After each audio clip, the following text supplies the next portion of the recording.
Okay, part 2, chicken pot pie. So here's our filling. I let it cool just a little bit. I put my pie crust on the bottom of my pie plate.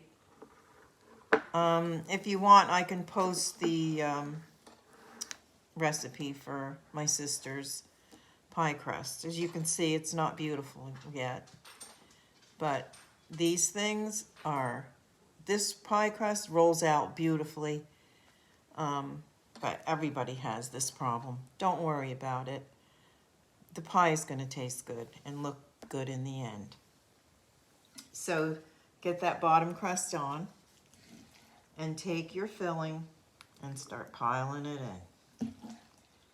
I have a feeling, not filling, feeling.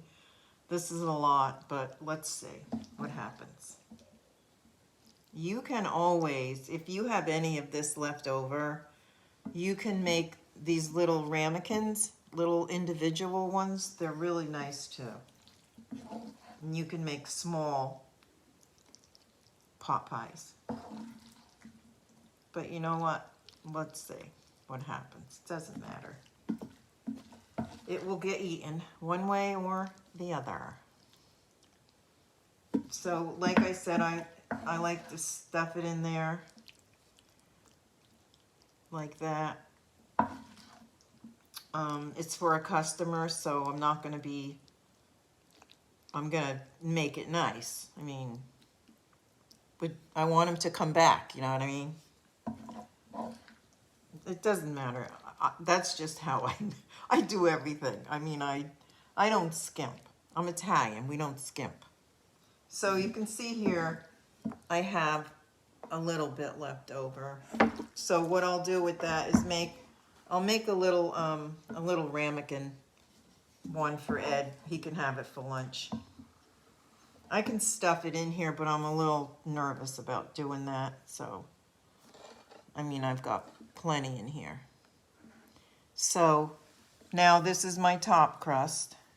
I hope it didn't stick. It stuck a little bit.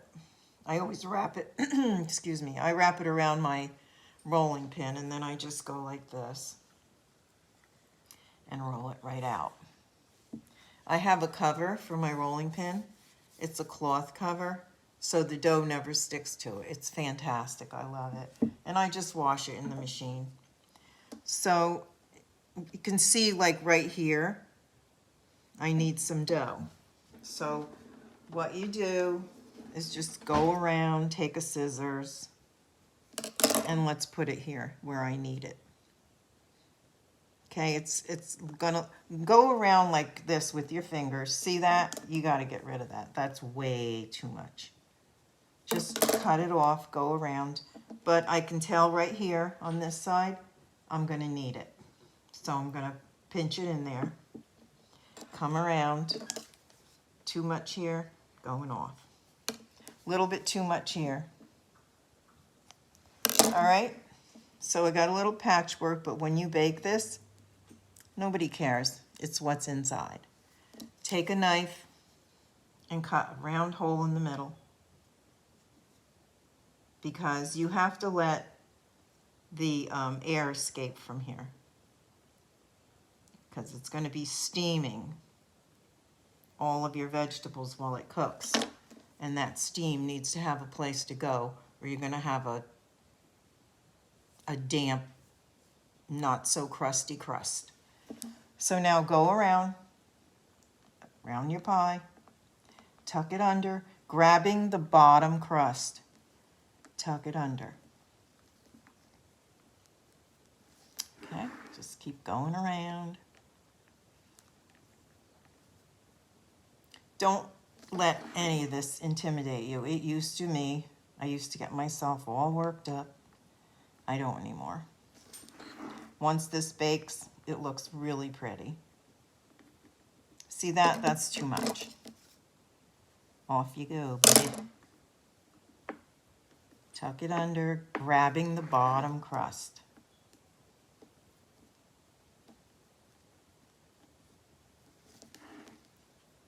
All right, So I'm at the end, I got it all.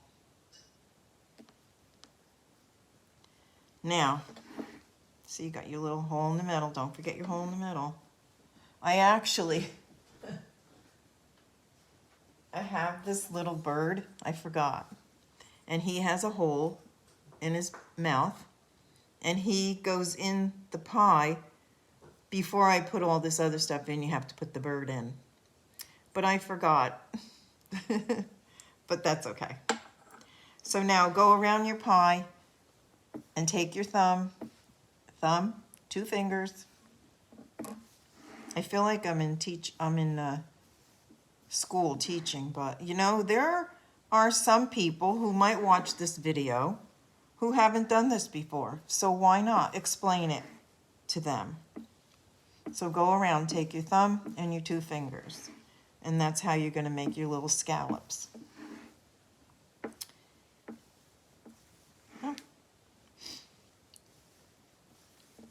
So much fun. It's fun to bake. I love it.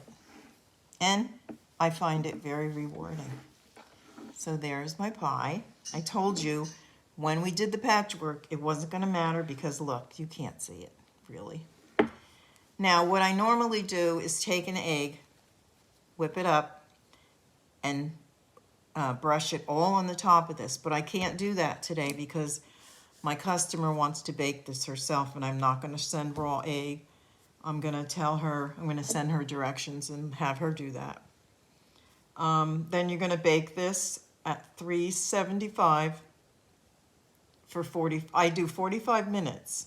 And if it doesn't, if you don't see bubbles in the middle, go for another 10 minutes, which the other day I had to go an hour. I did actually an hour on those 2 pies.